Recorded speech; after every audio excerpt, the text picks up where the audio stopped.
नमस्कार सर्वांना. झाला सर्वांचा छान नाश्ता. शुभ सकाळ सर्वांना. मी आता स्वयंपाकाची तयारी करत आहे. बघा, शेवया शेंगाची आमटी बनवायचा विचार केलेला आहे. बघा, घर माझं खाली खाली दिसत आहे. आता तुम्ही म्हणणार घर का रिकामं दिसत आहेत.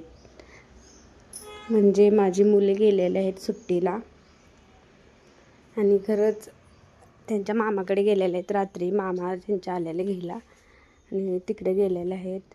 मला तर एवढं वाईट वाटत आहे. पहिल्यांदाच मुलांना सोडून मी राहत आहे, त्यामुळे खूपच वाईट वाटत आहे. रात्री मी जेवण केलं, थोडंसंच केलं, भात आणि डाळ भात फक्त खाल्लं, कारण मुलं नाहीत त्यामुळं. पहिल्यांदाच गेलेत ना सुट्टीला.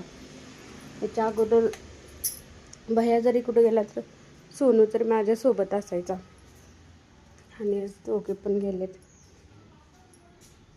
खूप म्हणजे असं कंटाळा आलेला आहे, बोर होत आहे. मुलं नाही त्यामुळं काही काम पण करावंसं वाटत नाही.